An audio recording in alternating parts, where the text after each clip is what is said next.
Hallelujah. Once again, I welcome you to my broadcast. May the Lord bless you for once again choosing to make time to be with us. I believe your life and my life will never and ever be the same. Once again, unto him be the glory.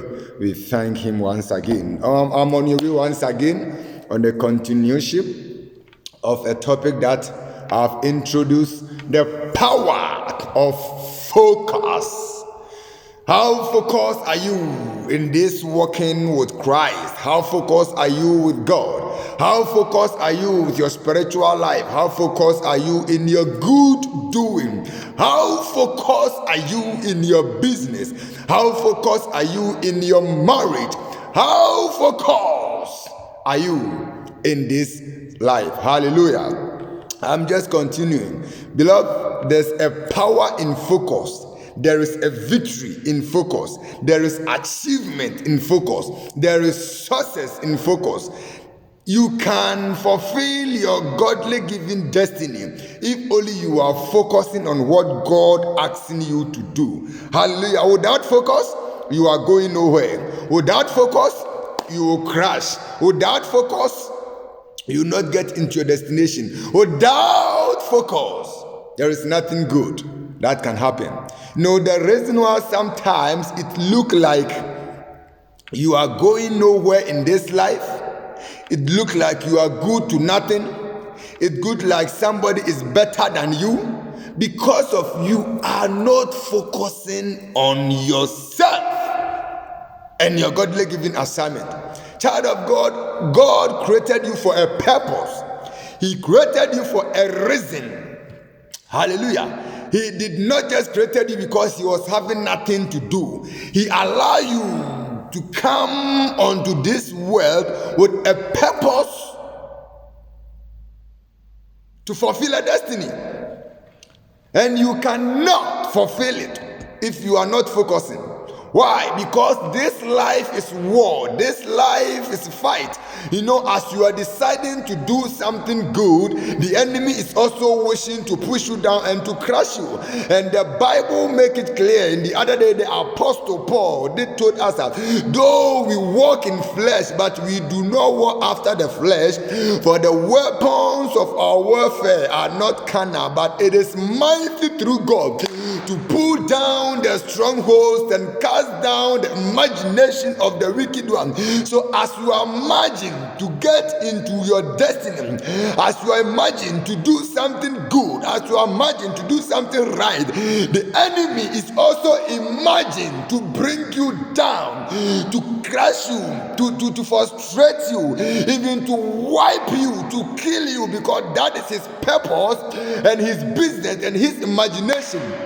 That is why the book of John chapter 10 verses 10 said, the thief cometh not, but he come to steal, to kill, and to destroy.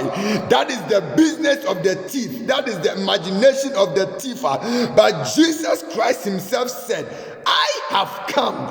He didn't say I will come. He didn't say I might come. He didn't say I can come. He said I have come so that you will have life and have it more abundantly. So what can take you to fulfill your destiny? What can take you to fulfill your assignment? What can take you to fulfill your godly given purpose is already available. Therefore, be focused and fulfill that destiny which God has created you to fulfill.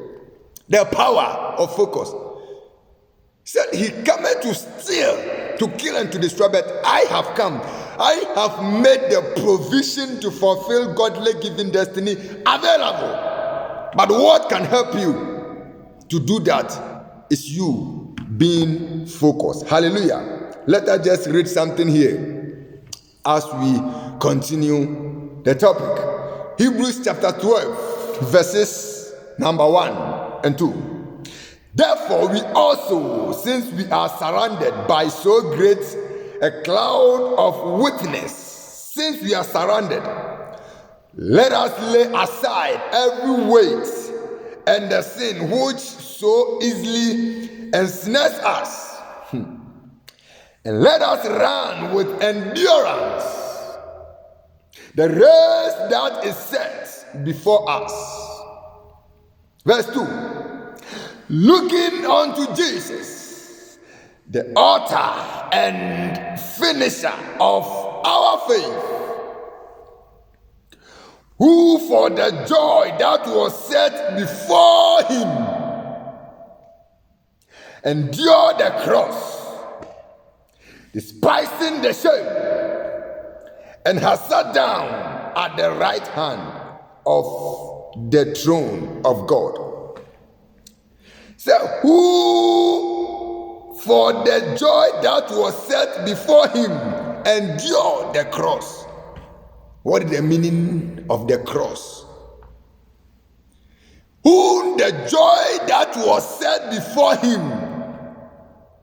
So there was a shameness that Jesus was facing. There was a difficulty that he was facing. There was a painful that he was feeling.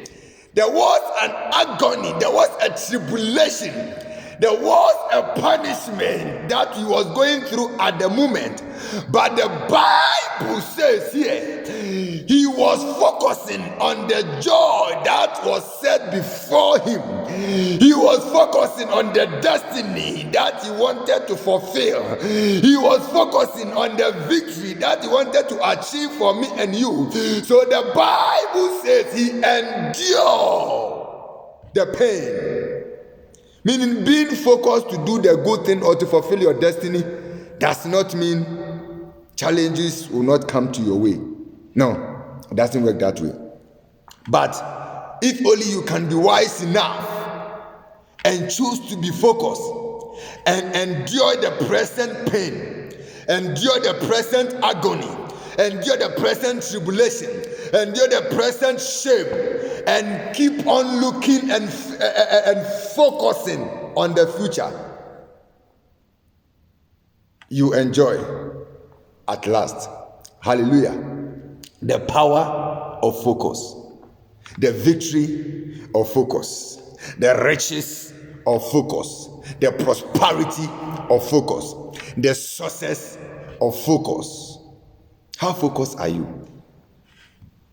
Life is not about what somebody else has lived, but life is what you personally has lived. Remember, the Bible says it is appointed for a man to die once, but after the death there is a judgment. It is not about you and your father going to stand before God. Not about you and your pastor going to stand before God. Not about you and your teacher going to stand before God. Not about you and your wife going to stand before God. Not about you and your child or your children, your grandchildren. Not about you and your boss. Not about you and your president. Not about you and your neighbor. Not even about you and your twin, but it is about you and God. No, so many at times we get distracted. We choose not to do the right thing. We choose not to be a right people. We choose not to, pray. We choose not to fast. We choose not to give because of we are looking onto somebody else, forgetting that this life is individual. Be focused on God. Life is about you and yourself. Even twins that came to this world one day, somewhere, somehow, they don't live together. Therefore, why are you looking to somebody else to not focus on God to do the right thing? Why are you looking onto that pastor who has fallen? Why are you looking to that leader who is misbehaving? Why are you focusing on that wife or that husband who has chosen to do what he or she wants to do? The power of focus. The Bible says we should look unto Jesus. He is the author and the finisher. He is the beginning, the middle, and the end of our faith. Whom him, the joy that was set before him, caused him to endure the pain, to endure the agony, to endure the tribulation. Child of God, let me encourage you this hour.